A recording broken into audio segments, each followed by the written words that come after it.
We're making our tropical fruit soup, and I have a simple syrup here that I started while you were on break. Now, a simple syrup is really simple. It's just, well, this is a heavy simple syrup, so I used 1 cup of sugar and 1 cup of water. Brought it up to a boil and just simmered it for a couple minutes till everything was dissolved. And now I'm going to mix it in with some rum. So we're basically making a rum simple syrup. So this is a mango. And a mango is sort of flat. You may notice it's flatter on one side than the other. And that's going to help us out when it comes time to cut it. But first we're going to peel it. And I find that a vegetable peeler is the easiest way to peel your mango. When you buy your mango, try to pick one out that has a little bit of yellow on the skin. And if it's not yellow enough, you can always put it in a brown bag and ripen it at home. It should have a little bit of red flaked on top of the yellow. And it should be a little soft to the touch. Mangoes are native to India. And in India, they're considered the sacred fruit. I have no clue why. But you'll see that this is kind of oval, oblong, a little bit on the flat side, and that's because that's the shape of the pit. So we want to cut it down through on the flat side, and the pit is right there, so we did good on that one. And the same thing over here. The goal is to get as close to the pit as possible, and we did good on that side as well. And then using a small paring knife, always get the right tool for the job. You take off your ends. Now you could, the flavor on this is awesome. It's a little bit fragrant, a little bit tart, kind of exotic. And so if you wanted to, you could gnaw on the edges here and enjoy that mango flavor, but you can't really cut it much closer than that. So we're going to save some of our mango for garnish. When you buy a mango, pick out 4 pieces to use for garnish. When you buy a mango, you want to pick out one that's as big as possible. Because basically the pit doesn't get too much bigger. So once the pit's developed, the rest of the development goes into the fruit. So when you buy a mango and you get a bigger one, you get more meat on your mango than you would on the smaller ones. These fruit soups are very easy to make. I love them, and the flavor is quite exotic.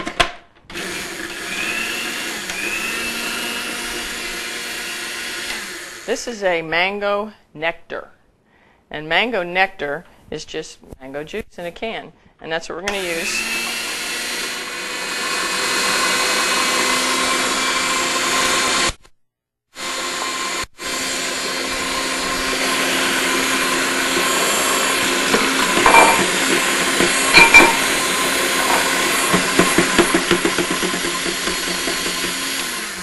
Some people use a rubber scraper. I just shake up the processor.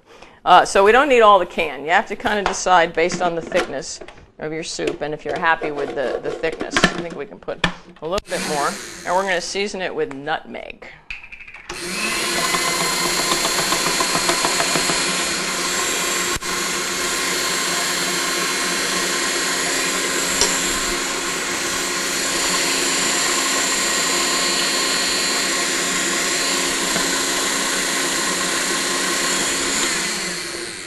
And the sweetener, of course, you noticed, is honey. Let's see how we're doing here.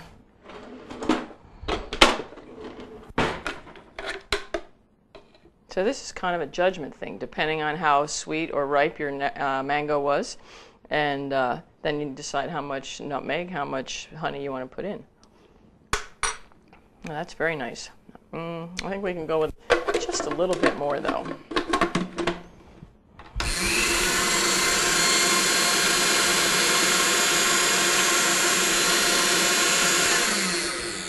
Keep in mind that your fruit soups are meant to be appetizers, not dessert, so we don't want to make it overly sweet.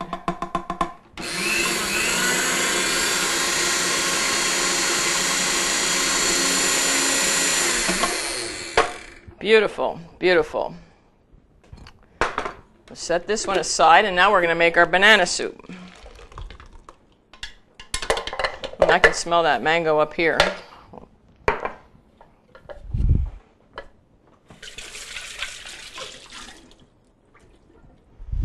Now the bananas, the riper they are, the better. And I usually use 2 for this recipe, but these bananas were kind of the small side. So I'm going to use 3. We're going to sweeten this with our rum simple syrup.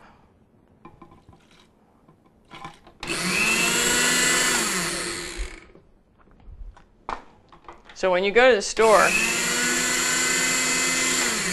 and buy your bananas, you get a hand. So every banana tree makes a 50-pound bunch of bananas, and you buy them by the hand, and then each banana is called a finger in banana terminology. This is a non-fat yogurt. I almost turned it on without the lid. That'd have been funny.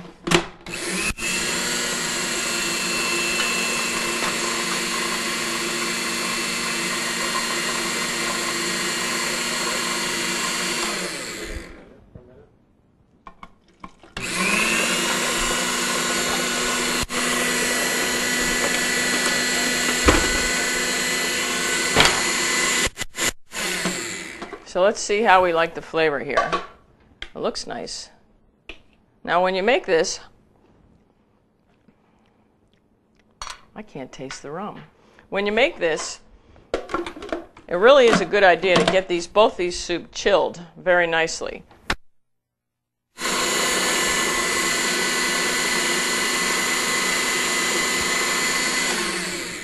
You can make your mango soup a day ahead of time if you wanted, but the banana soup is really best, just because you know how bananas are, really best if you make it the day that you're going to use it. It'll keep a few hours, but it's not good to keep it really overnight. Now we're just going to go ahead and plate this up.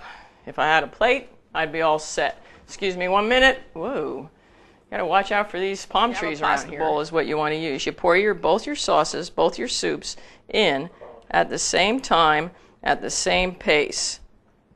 Isn't that nice? And now we'll garnish the banana side. Garnish the banana side with your cut mango, and garnish the mango side with some fresh banana chips. Now I didn't make these, but when you make your own banana chips, you use a plantain. A plantain is one of the many varieties of bananas, and it's basically known as the cooking banana. There's over 100 varieties of bananas, and the plantain is the best one to cook with. Now, you know, it would be nice if we had a little more color there. Maybe some mint would be good. Let me see. My mint plant. So we'll just pick a sprig off. Bananas are good for, really one of the best good fruits for you. Doesn't that look good? They're really high in carbohydrates and low in fat, high in potassium as well. So, woo-wee! Now we're cooking. This is Deb, and you've been watching Fun, Fast, and Healthy.